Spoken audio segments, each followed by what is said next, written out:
महिला मुख्यमंत्री कधी होणार याची महाराष्ट्र वाट पाहतोय असं मनोगत माजी आमदार नरसय्या आडम यांनी व्यक्त केलं। महाराष्ट्र हा जितका छत्रपती शिवाजी महाराज, फुले, शाहू आंबेडकर यांचा आहे तितकाच जिजाऊ सावित्रीबाई फुले, अहिल्यादेवी होळकर, रमाबाई आंबेडकर यांचाही आहे। त्यामुळे महिला मुख्यमंत्री कधी होणार याची संपूर्ण महाराष्ट्र वाट पाहतो आहे असं प्रतिपादन माजी आमदार नरसय्या आडम यांनी केलं।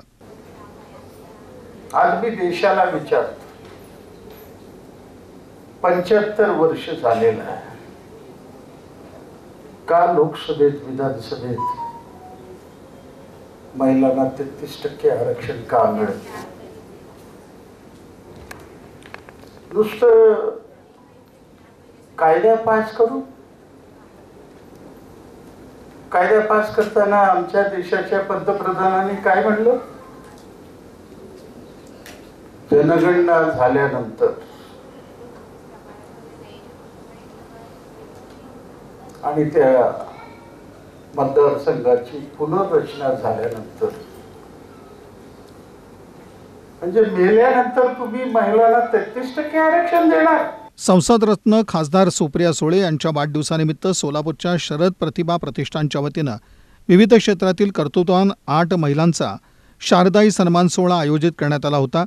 निर्मल कुमार फडकोले सभागृहात माजी आमदार नरसय्या आडम यांच्या हस्ते माजी आमदार प्रकाश अलगुलवार यांच्या अध्यक्षतेखाली हा सोहळा पार पडला। यावेळी ज्येष्ठ नेते आणि प्रतिष्ठानचे निमंत्रक महेश गादेकर, मनोहर सपाटे, भारत जाधव, शंकर पाटील, नलिनी चंदेले, सुनीता रोटे, प्रतीक्षा चव्हाण, लता पोटाणे, विलास लोकरे, राम साठे, गोवर्धन सुंचू, सरफराज शेख, प्रतिष्ठानचे अध्यक्ष प्रशांत बाबर, सचिव दीपक राजगे आदींची उपस्थिती होती।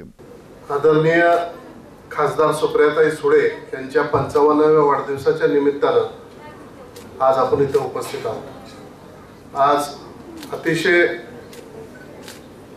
मला याचा आनंद होतोय की हा पुरस्कार सोहळ्याचं ज्यांच्या शुभहस्ते दिलं जातोय ते आदरणीय आडम मास्तर सर, ज्यांच्या अध्यक्षतेखाली कार्यक्रम होतोय ते प्रकाश अलगुलवार सर, हे दोघेही आपापल्या पक्षाशी अतिशय प्रामाणिक आहेत।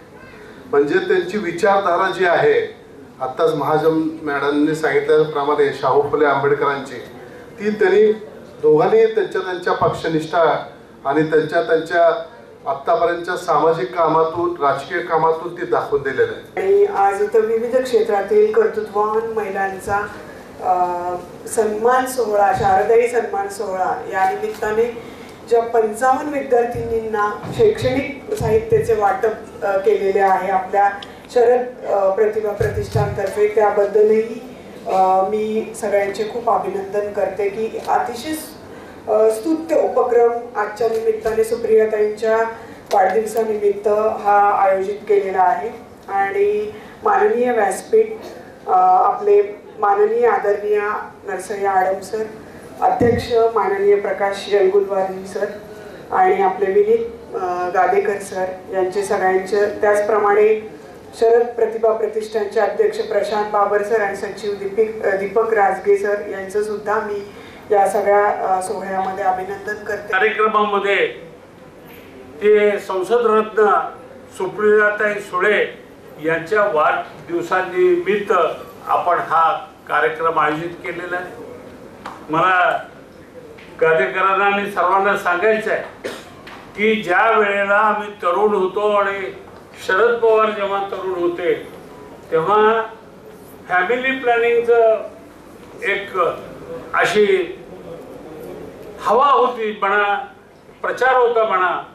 त्या काळामध्ये शरद पवार साहेबांनी एक मुलगी झाली असताना आपलं कौटुंबिक नियंत्रण ठेवलं आणि माझी मुलगीच माझा मुलगा आहे, माझ्या कुलाचे हे दीप आहे, अशा भावनेतून त्यांना संस्कार केलं, मोठं केलं आणि आपल्या वडिलांचं नाव ठेवत त्यांचा गौरव करण्याचं काम ती सातत्याने करत आहे।